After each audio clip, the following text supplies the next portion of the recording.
Toyota продала 25 мільйонів гібридів. Лише Prius продається в кількостях близько 2 мільйони одиниць на рік. І найвизначнішим є те, що за всі ці 25 мільйонів гібридів не було зареєстрованого жодного нещасного випадку, пов'язаного з батареями цих автомобілів. Виникає логічне питання, чому автовиробник, який настільки успішний у виготовленні машин з батарейками, до останнього часу не пропонував електромобілів. Ну так, були китайські CHR та IZO, до речі, ми їх можемо теж привезти в Україну, і у нас є огляд, і цей автомобіль досить непоганий, але ми всі розуміємо, що там маленькі тиражі, це переробка з бензинової машини, і фактично це таке тимчасове рішення, яке можна не брати до уваги. Відповідь на питання, чому ж не було електромобілів, вона досить нераціональна. Просто Акіо Тойода, це внук засновника компанії, він не хотів їх виготовляти, він вирішив, що це неправильна стратегія. Ну, вони підводили і раціональну базу під все це. По-перше, вони казали, що Toyota супер-супер глобальна, і в більшості місць, де вони продають свої автомобілі, поки що не до електромобілів. Немає інфраструктури, немає ринку і так далі. Ну, в цьому є якась логіка. Також вони вирахували те, що до 30-го року, до 2030-го буде величезна криза з сировиною для батарей, зокрема з кобальтом та марганцем, і взагалі все це загнеться, не буде ніяких електромобілів і так далі. Але ми всі бачимо, що вони прорахувалися. По-перше, вони все ж таки почали виготовляти ці електромобілі, вони вступили в електромобільні перегони. А по-друге, в 2021 році вони прийняли програму, згідно з якою вони будуть інвестувати в розвиток електромобілів. 28 мільярдів доларів. І це бюджет окремо для електромобілів. Гібриди сюди не входять. До 2030 року має повстати приблизно 30 моделей електричних Toyota. Вже найближчим часом десь 15. А вже прямо от фактично зараз у нас 7 нових моделей на платформі e-TNGA. Ось як ці, наприклад, два автомобіля. Так? Вони, я так розумію, всі будуть називатися BZ. BZ – це Beyond Zero, щось типу нижче нуля. І це все йде стосовно викидів. Справа в тому, що коли Toyota почала свій гібридний шлях, вони одразу стали в рейтингах номер 1 стосовно зеленості. А от в останні роки, оскільки вони не робили електромобілів, якраз Greenpeace визначив їх як найбільш неекологічні, поставив там на 10-те місце з якихось там виробників, і через те, що вони все ще використовують ДВЗ. Тому ось так. Ми сьогодні оглядаємо Toyota на новій електричній платформі. Це компанія Energy Hub, мене звуть Денис. Поїхали!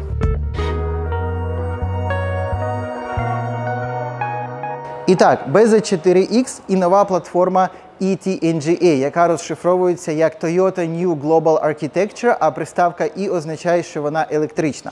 Ну, електрична вона однією ногою, тому що другою ногою вона ще стоїть в світі ДВЗ. Справа в тому, що на відміну від останніх платформ Geely, Volkswagen, Mercedes і ще там інших виробників, ця платформа розроблена під виробництво на продукційних лініях бензинових та гібридних наявних моделей Toyota. Що це означає? Це означає, що вона не така гнучка, як, наприклад, SEA від Geely або MEB від Volkswagen. Зокрема, наскільки я знаю, ось ця відстань між лонжеронами або сама ширина підрамника, вона буде сталою. Ну, знову ж таки, щоб виготовляти її на конвеєрі з іншими машинами. Також важливий фактор для платформи – це висота посадки водія. Вона теж буде така сама, як в усіх, багатьох інших моделей Toyota. І це означає, що вони зможуть використовувати багато вузлів, агрегатів, пластику і так далі, чогось там ще від інших моделей Toyota. І наостанок, базова конфігурація цієї платформи передньопривідна. Як ви знаєте, всі сучасні платформи електромобільні, задньопривідні, в цьому є логіка, про це я розкажу окремо. Ось тут у нас передній привід, і це означає, що тут не буде якихось суперкарів, пікапів, представницьких седанів, як у той самої Geely. Тут будуть ось такі або кросовери, або седани, як там стоїть BZ3. До речі, автомобіль ще предсерійний, на нього нема ані цін, ані комплектації. Тобто ось так, кросовери, седани, хетчбеки. Стосовно техніки, електротехніки цієї платформи у нас все цікаво. По-перше, у нас тут завжди тепловий насос. Тепловий насос виробництва Denso. Denso – це основний партнер Toyota. І він тут начебто останнього покоління, досить розумний. По-перше, він може брати тепло наче із навколишнього повітря, якщо це треба. По-друге, може брати тепло від гарячого контуру охолодження, переносити його там на холодний контур охолодження, ще щось робити. Загалом Toyota має бути про ефективність. Ось це покоління. Чому? Тому що батарейки тут невеликі. Базова батарейка – це десь 53 кВт години, топова батарейка – це десь 67 кВт годин. При цьому в базовій запас ходу 400, в топовій 600, в монопривідній топовій. І самі розумієте, що це дуже великий запас ходу для такої батарейки. Той самий Volkswagen ID4 з батарейкою набагато більше, там 82-84 кВт години, він проїжджає 600 в супер якихось ідеальних умовах, а так насправді 450-500. Тому або цей автомобіль суперефективний, або він просто не буде проїжджати заявлені там 615 кілометрів. І подивіться, як тут все красиво, у нас нічого не прикрите. Мені особисто це подобається, але як для маркетингу, мабуть, це не супер вдалий момент. Ось це все клапани, бачите, теплового насоса. Взагалі, Denso тут постачальник майже всієї електроніки. Toyota спеціально інвестувала в розробку електроніки під цю платформу. І Denso пише, що це останнє покоління там сенсорів розходу електрики, останнє покоління теплового насосу. Воно ще ніде не використовувалося і воно все має працювати досить ефективно. Наступна фішка спеціально для економії енергії – це унікальна система обігріву салону. Наскільки я читав, Denso розробила супершвидкі нагріваючі елементи, які знаходяться прямо в дефлекторах і розігріваються до 100 градусів за долю секунди. При цьому це нагрівання не розтягнуте в часі і якби дуже векторне. Якщо його прямо перекласти з англійської дослівно, ця система називається лучовий обігрів. І навіть там сказано, що для того, щоб ви не опіклися, є спеціальні сенсори, які відчувають наближення руки до нагрівного елементу і так само за долю секунди охолоджують його. Ну і закінчимо про батарейку. По-перше, автомобіль продається на багатьох ринках. В Північній Америці, в Японії, ще десь там, я думаю, в Європі теж. І на всіх цих ринках елементи там можуть бути різні. Наприклад, в Америці у нас є і Panasonic, і там якийсь PPES компанія. В Китаї все простіше. В Китаї всі батарейки – це CATL. Наскільки я знаю, це призматичні елементи. І, до речі, взагалі-то цю серію Toyota розробляла сумісно з BYD. Ось той автомобіль, BZ3, взагалі разом прямо з BYD, от прямо в партнерстві. І там мав би бути BYD Blade Battery, але мені зараз кажуть, що там теж стоїть CATL. Яка хімія цих батарей? Вона потрійна літієва, NCM, але я не знаю співвідношення елементів. І сам Battery Pack, Toyota каже, що він супербезпечний. Більше того, вони позиціонують цей автомобіль в повнопривідній версії як досить непоганий позашляховик. Тобто є цілі там рекламні відео, де він їде по камням, і якби посил такий, що ви можете не переживати за цілісність Battery Pack. Це досягнуто, зокрема, через те, що охолодження, рубашка охолодження, ну і, власне, рідинного охолодження та підігріву батарейки, вона зовнішня. І якщо там будуть якісь протічки в випадку пошкодження батареї або ще чогось, цей витік не призведе до короткого замикання. Так що ось така от безпечна батарейка в Toyota. Про платформу ми розказали, і зараз перейдемо до технічних характеристик конкретно моделі. У нас є два варіанти – це повнопривідна та передньопривідна машина. Передньопривідна – це нічого особливого. 150 кВт мотор, тобто 204 кінських сили, 266 Нм обертаючого моменту на передній осі. І такий автомобіль розганяється від 0 до 100 за 7,5 секунд. До речі, я в це не вірю, тому що у вас має бути дуже-дуже хороше щеплення, щоб розігнатися за 7,5 секунд. Ну, мені здається, що такого просто не буде. А от повнопривідна машина – це цікава історія. Я такого підходу, як у Toyota, ще в жодному автомобілі не бачив. В повнопривідній машині вони поставили, звичайно, два мотори, але вони дуже слабкі. Вони по 80 кВт кожен. І всього лише там по якісь 150-160 Нм крутного моменту. Загалом ми маємо передньопривідна машина 204 кінських сили, повнопривідна 218, тобто майже те саме. Розгін до 100 6,9 замість 7,5, тобто теж майже те саме. Фактично ми маємо те, що Toyota каже, ви отримуєте від повного приводу основні переваги, ви отримуєте хорошу прохідність, ви отримуєте безпеку під час слизької дороги снігу, але поганять це не до нас. Ми вам поставили два слабкі мотори, так що їсти і насолоджуйтесь. І мені дуже цікаво, як це їде. До речі, я уявляю, як їде машина з одним мотором, але сьогодні нам супер пощастило, на тест-драйві має бути саме повнопривідна машина. До речі, повнопривідні їх теж дві в Китаї. Одна – це Performance, а інша – це звичайна. Сьогодні у нас буде звичайна, і в неї запас ходу 560 км, а от у Performance 500. Тобто Performance настроєна трошки швидше, трошки жвавіше, хоча там начебто ті самі кінські сили і той самий крутний момент. І ще пару технічних особливостей. Порт зарядки. Ось це прямий струм до 150 кВт. І погано те, що порти рознесені по різні сторони автомобіля. На іншій стороні знаходиться порт перемінного струму. На мій погляд, це незручно, тому що вам треба постійно пам'ятати, де у вас який порт, коли ви під'їжджаєте до зарядної станції. Друзі, ось це ви бачите рульовий карданчик. Тобто, рульовий вал з карданчиком, бачите, я зараз кручу кермо, і ви бачите, як він крутиться. І чому я на це так загострюю увагу? Тому що на цьому автомобілі його може не бути. Цей автомобіль може бути в двох версіях. Одна версія з ось таким нормальним кермом, вона навіть не зрізана, звичайно кругле, і звичайний рульовий кардан, який там десь упирається в рульову рейку. Але є також варіант зі штурвалом. І штурвал, він ось так обрізаний, я зараз ставлю фото, він не має зв'язку з колесами прямого. Там все йде по дротах, як, наприклад, на Теслі зі штурвалом, або на Формулі 1, або на інших там спортивних якихось болідах. І це дуже дивно, тому що нашо не дуже швидкому сімейному кросоверу штурвал. Але ось так. В Китаї цього замовити, наскільки я знаю, не можна. За розмірами це у нас фактично RAV4 останнього покоління. Вона трошки нижча, може там на пару сантиметрів довша, довжина тут 4,69, а от колісна база більша, ніж у RAV4, там десь на 10 сантиметрів. І вона, до речі, навіть більша, ніж у Toyota Land Cruiser 300. Вага цього автомобіля в різних комплектаціях від 1900 до 2030 чи 50 кг. Це всі технічні особливості, про які я хотів розказати, а зараз ми перейдемо до комплектації. І як завжди, на прикладі одного автомобіля я вам покажу, чого нема в інших комплектаціях. І нам дуже пощастило, тому що ось це топова версія, максимальна Performance All-Wheel Drive. І почнемо ми з дисків. Диски тут в єдиній версії на 20. В усіх інших це на 18, але ширина завжди 235. Загалом у нас 5 версій цього автомобіля. 3 – це передньопривідні, 2 – це повнопривідні, одна з яких оця Performance, прямо топова, як ось ця. І рейлінги, і ось така от панорама починаються тільки з 3-ї версії. Панорама не відкривається, вона ще й сегментована, але має шторку.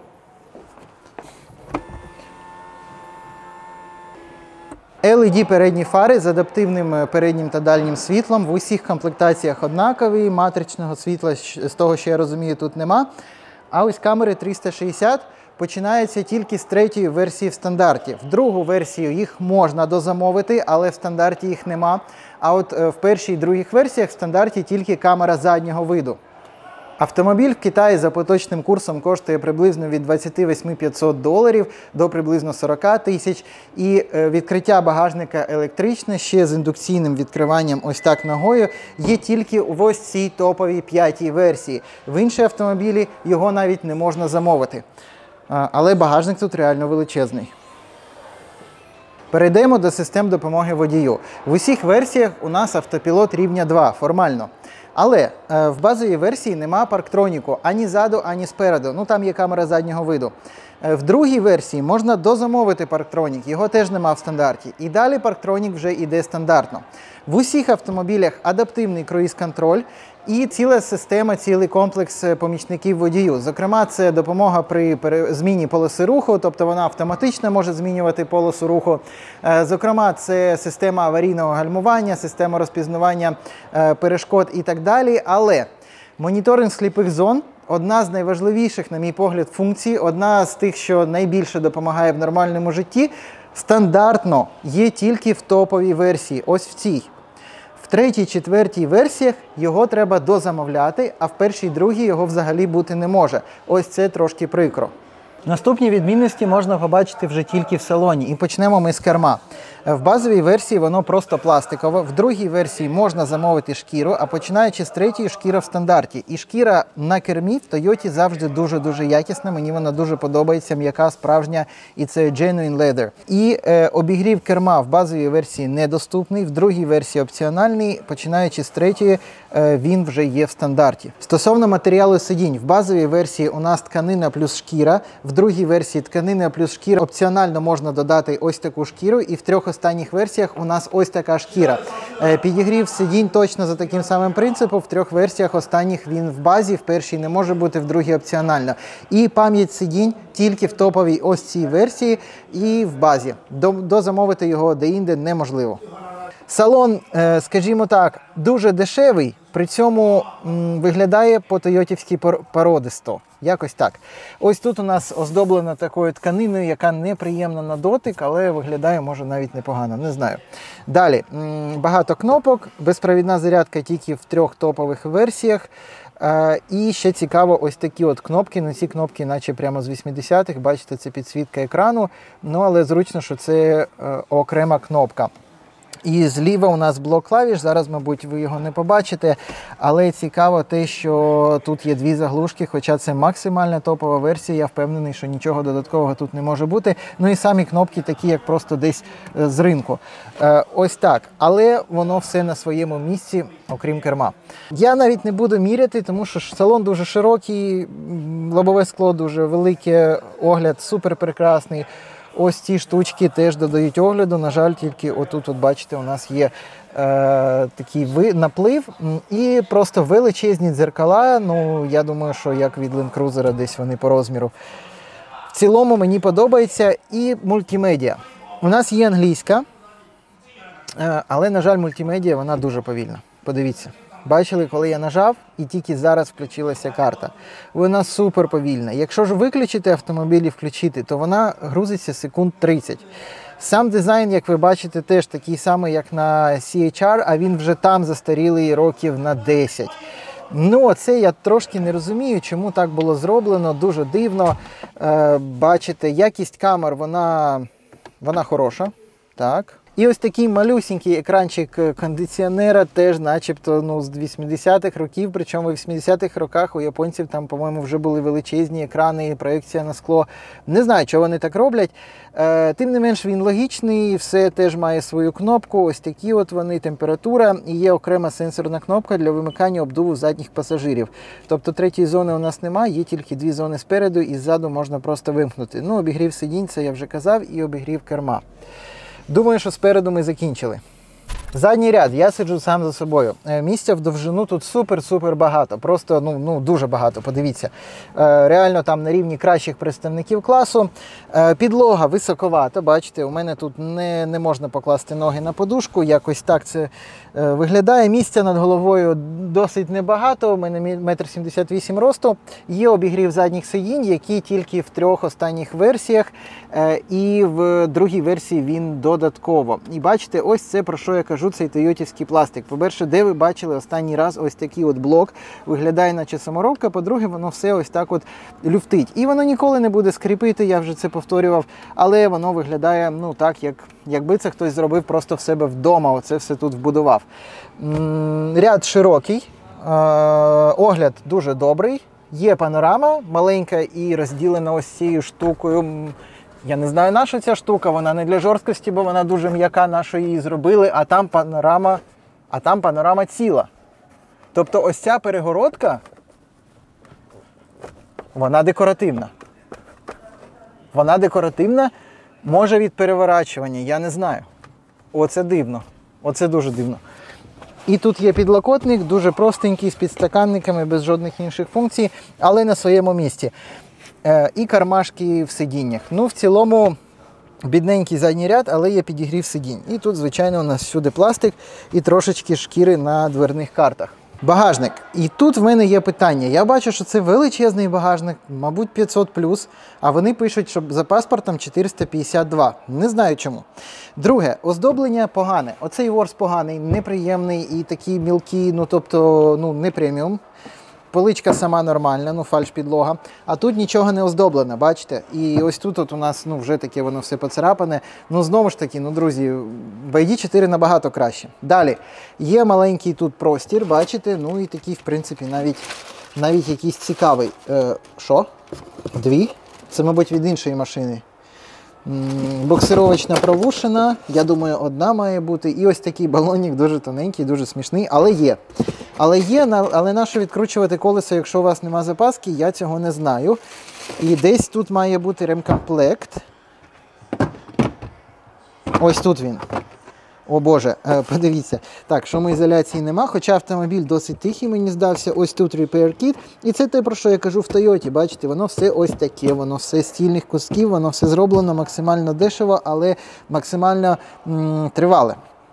І ось що ми маємо. Маємо розетку на 220. Тобто у цього автомобіля є функція, ну фактично V2L. Тільки в топовій версії, тільки в цій версії. Якщо ви хочете передньопривідний автомобіль, у вас цього не буде. О, подивіться, яка фішка. У нас закрит чомусь фонарик. Це, мабуть, я не знаю, перший раз таке бачу в житті. Нащо це зроблено? Я відклею і приклею сюди, буде додаткова шумоізоляція. Ось, віброізоляція. Так, і ось цю штуку треба просто якось так ставити. Тобто вона не відкривається, вона знімається. Але ставиться легко. Тому що воно все легко, воно все таке трошки як желе. Добре. Закриємо багажник, подивимось на його ширину, тому що це цікаво. Якщо ось так, то тут, мабуть, 1,5 метри. І ширина багажника, він дуже широкий, не по прийому, він 1,44. Ну він величезний, ну тут 500-600 літрів, чому вони пишуть, що 452, я не розумію. А сам прийом у нас 1,05, це теж дуже хороший. І довжина до передніх сидінь 1 метр. Ну, друзі, це вже просто, якщо от порахувати, це вже більше, ніж 500 літрів однозначно. Добре, розкладемо сидіння. Розкладені сидіння, звичайно, простір величезний, це, мабуть, там якісь 2 кубометри, але ровної підлоги і тут у нас не виходить. І також на спинках сидінь ось таке, ну, дуже неприємне оздоблення, дуже неприємна тканина, просто як з найдешевшого автомобіля. Ну, але маємо, що маємо. Друзі, ну і підвізка. У нас тут багатоважільна підвізка і спереду, і ззаду. Ззаду, бачите, під бампером 32 см, як у багатьох авто. Але я вам скажу, що тут кліренс, він, по-моєму, прям, ну, 23. Це дуже круто. Дуже хороший кліренс, і це ще захист. Захист теж тримається так собі, але бувало і гірше. Але кліренс дуже хороший і ніде нема нижче. Подивіться, аж до самого кінця автомобіля він всюди такий. Це дуже круто. Тут є, бачите, якісь такі обтікателі, теж 23. І дійсно ось це відео про бездоріжжя, воно, мабуть, має сенс, тому що автомобіль для нього добре підготований. Середина автомобіля більш-менш ті самі 23 см. Ось така супер товста захист, супер товстий, ну це десь 3-3,5 мм. Я так розумію, що алюміній. Якість всього цього виглядає непогано. Бачите, тут є, я так розумію, що це теж вібро чи шумо щось, воно нанесено. Навіть не знаю, на що на такий товстий метал ще щось наносити, але воно є. І батарейка, ось це батарейка, а це додатково захист на 2 см нижче. Він повністю, я в профіль дивлюся, він повністю просвічується на виліт на ту сторону машини. Тобто батарейка ось о, а ось її захист чисто для безпеки, чисто то, про що я вам казав, щоб їздити по камінням по бездоріжжю. Я такого ще не бачив в жодному автомобілі. Передня підвізка, це у нас Макферсон, не багатоважільний, я помилився. Тут звичайний такий от, бачите, величезний рычаг, просто величезний, він замкнутого коробчатого типу.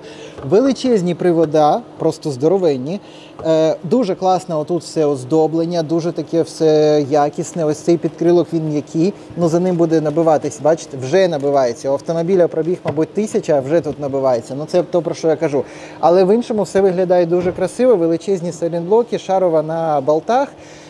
І стальний підрамник теж такого якби закритого типу. Ну, підвізка виглядає супер надійно. Тут проблем ніколи не буде, все буде дешево і ремонтоздатне. А ось тут у нас ціла купа віброізоляції. І на лонжеронах теж. Ну, загалом непогано.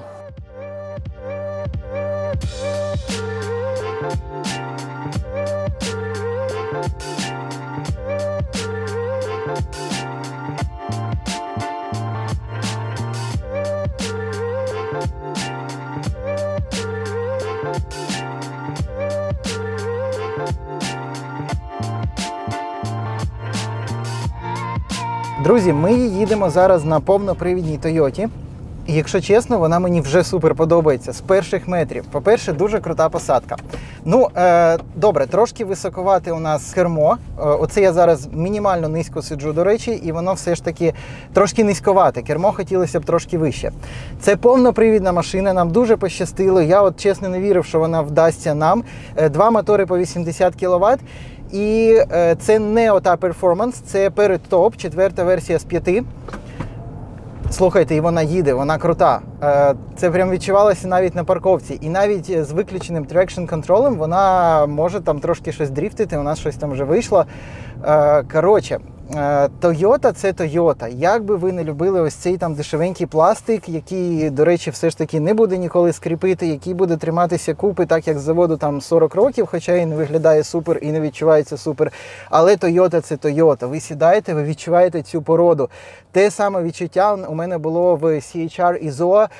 Машина дуже... Вона по-своєму якісна. Це не про якість, от знаєте, преміальних матеріалів або там ще чогось. Вона про якість, довершеність. От вона довершена прямо з першого дотику. Я в принципі, так і знав, що воно так буде. Маленьке кермо, дійсно, його так і потрібно зараз робити в цих автомобілях. І, до речі, воно досить важке. Ну так, воно серйозно, з серйозними зусиллями прямо налите. Друзі, такої лажі я ще не бачив з цим, що вона перекриває мені дошку приладів. Ну, це просто лажа, це просто величезний прорахунок. Я не розумію, як це можна було зробити, тому що ну, це не питання звички, це питання того, що воно незручно і воно ну, навіть небезпечно. Ну, величезний мінус, при тому, що мені дуже подобається тут їхати, тут прямо сидиш, от як в кокпіті, вона тебе вся так обнімає і при цьому не тісно.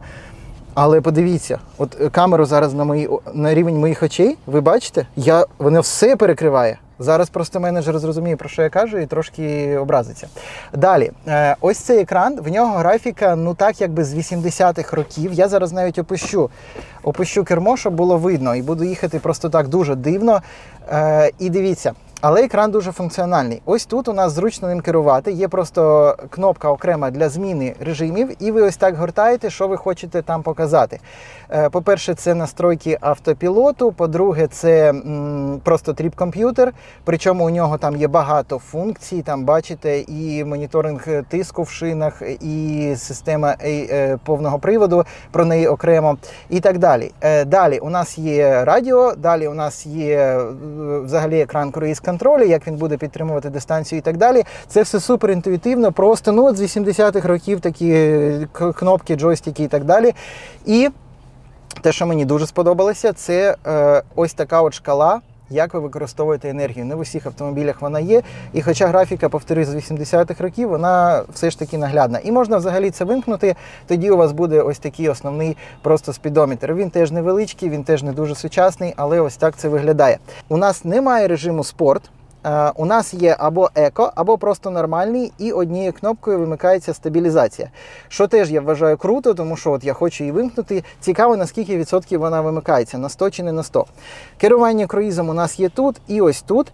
І що ще цікаво, у нас є X-Mode. Подивіться, X-Mode – це така кнопка, яка керує саме повним приводом. У нас є Deep Snow Mud, у нас є просто там щось типу Snow Mud, і можна просто... і вона тільки на маленькій скорості працює, бачите? Все, зараз ми вже її... Тобто це реально режим для офроуду. Тобто автомобіль не про спорт, а для зручного використання цього автомобіля в нормальному житті під час снігу і так далі. Ну, в принципі, така філософія має свою логіку. Зараз ми розгонимося від 0 до 100, по паспорту це 6,9, 3, 2, 1.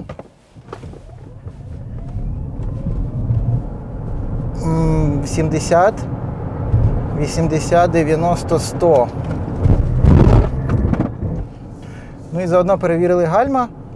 Ну і що, це непогано.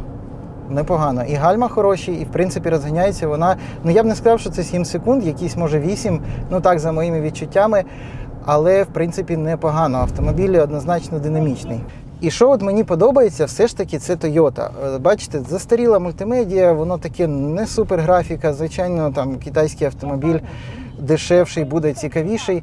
Але на дуже багато речей є фізичні кнопки. По-перше, це все ж таки дорожче, ніж сенсорні, тобто вони на цьому не економили. А по-друге, ну, це супер зручно. Ну от хочу я автохолд, натиснув і є. Хочу я там ручник, ну добре, ручник він є у багатьох автомобілів. Хочу я камери 360, я натиснув і вони є. І логіка цієї кнопки, вона дуже проста. Раз натиснув, змінив режим, другий раз натиснув, змінив, просто вийшов звідти, третій раз натиснув, змінив режим. Тобто мені не треба думати, куди там натискати. Я просто натискаю 3 рази і отримаю, врешті-решт, те, що я хочу. І ось ця стара школа мені особисто подобається. А зараз ми спробуємо теж розгін від 0 до 100, але в еко-режимі, тому що мені от цікаво, як це буде відрізнятися. І це те саме. Тобто еко-режим, скоріше за все, просто... Хоча ні, мабуть, трошки повільніше. Мабуть, все ж таки трошки повільніше. Начебто підхват такий самий, але потім якось довше вона розганялася. Ну, в принципі, зазвичай екорежим – це просто інша настройка самої педалі, як правило, з мого досвіду. А от кермо у нас, я так розумію, не змінюється, і воно таке досить налите, ви знаєте. Я б сказав, що це майже така спортивна настройка. Ну і воно досить гостре, приємне. Друзі, і зараз спробуємо тут трохи енергічно розвернутись, тому що мені все-таки здається, вона трошки слабкі тут мотори, от як для асфальту. Так. Ну, по-перше, ESP все-таки повністю не виключається, але, по-друге, ну, все-таки це слабковато. 80 кВт, бачите, ми там трошки якби подріфтили на парковці, там, де слизька просто поверхність, залита склобетоном, так? А отут от, ну, їй трошки не вистачає, але вона швидка. І, до речі, що я помітив, у нас майже розряджена батарея, 77 кілометрів залишилось. Я не розумію, скільки це відсотків, тому що воно начебто не пише, але ну, це, мабуть, 10, навіть менше. Якщо вона стільки показує, то по факту там менше 10. Звичайно, це негативно впливає на можливість розгону. Тобто ми їздимо на такому, ну, не найкращому варіанті. Ну і тим не менш, все одно дуже комфортно. Коли я їздив на Toyota CHR, це одна з найприємніших машин, на якій я їздив. Ну, настільки ідеальна кристальна робота підвіски, і вона ще зовсім не задушена. Там електромотор, він може провертати колеса прямо при задньому ході, при передньому. Взагалі, робиш, що хочеш, там нема жодного ошейника. Ця машина так само кристально працює в плані підвіски. Я б не сказав, що краще, але я думаю, що десь так само. Трошки поспокійніша, повільніша. Ну і взагалі дуже приємно їздити, якщо чесно. От знаєте, хто любить Toyota, бо в мене теж в родині була Camry, і це приємний автомобіль. І зараз ми їдемо в режимі адаптивного круїзу, все ж таки не дарма, ну фактично автопілоту, не дарма він тут є в усіх версіях, треба його перевірити.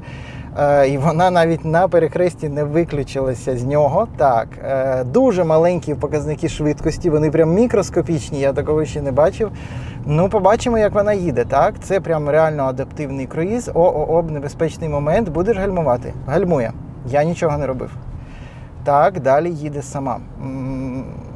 І зараз ми все ж таки перестроїмося тут.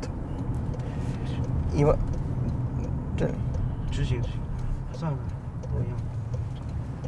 Ей, перестань. Вона хотіла, бачити, вона на повороті не виключається. Типу, вона вважає, що ми далі маємо їхати на круїзі. Так. О, включився, так. Поїхали. Ну, як завжди, в місті це не найкраща історія, але подивимось, чи він зараз почне сам їхати. Я не гальмую, вона сама. Так, ну, я не знаю, як можна було так належати з панелей приладів. І кермо перекриває, і показники дуже маленькі. І вона показує, що ми зараз чекаємо. Добре, я знаю. Зараз дуже цікаво, чи вона сама поїде. Чекайте. Так, треба натиснути кнопку. Сама вона не їде, просто натискаєш кнопку, що ми от готові. Так, подивимось, як вона буде підтримувати полосу в дуже такому важкому місці. Притормозила. Ні, вона не побачила цю полосу. Далі дивимось.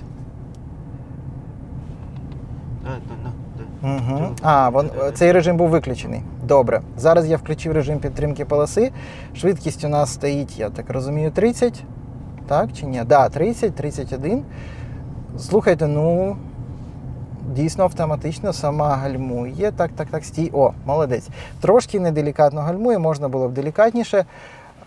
Але якесь відчуття, що вона наче знає, що робити. Так, дивіться, знайде полосу чи не знайде. Не знайшла. Не знайшла полосу, загубила після перехрестя і не знайшла, але сама далі гальмує, я нічого не роблю. Так, і зараз перевіримо круїз-контроль вже в більш таких трасових умовах.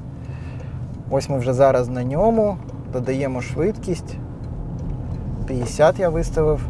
І нехай вона підтримує полосу сама. Добре, що для цього теж окрема є кнопка. Перестраюватися вона сама хоче чи не хоче? Не хоче. І куди вона вліво їде? Ну що вона робить? Це трошки дивно. Ну, я так розумію, що тут є асистент перестроювання, але він якось взагалі не працює. Так. Побачи полосу. О, ну гальмує. Так, ну ось я не розумію, як працює підтримка полоси. Я б сказав, що вона або погано працює, або щось. Але, тим не менш, можна цим користуватися в трасових умовах. Мабуть, можна. Ну що, друзі, ми поїздили на повнопривідній машині, детально оглянули ось цю топову версію, теж повнопривідну. І я маю сказати, що машина, вона дуже-дуже контроверсійна. Вона незвичайна і, якщо чесно, в багато чому вона реально програє.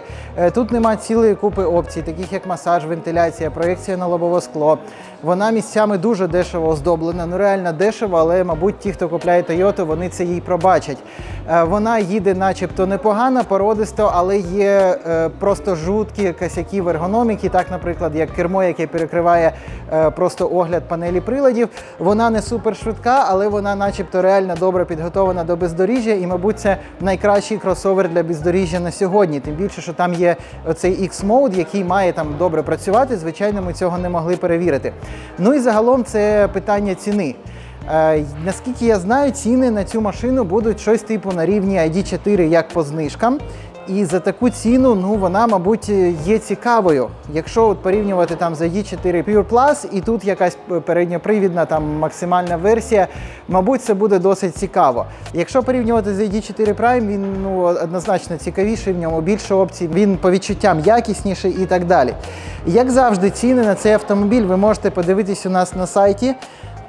Будь ласка, ставте лайки, тому що, бачите, це ціла от величезна робота, це все зняти, це все вам показати. Поширюйте це відео, підписуйтесь на канал, реально прошу дуже сильно. Тому до наступних відео і звертайтеся за посиланнями в описі до відео, там є телефон, там є наш сайт, група в Телеграмі, в Вайбері. Якщо треба, ми ось такий автомобіль для вас привеземо. Це був Денис і бувайте!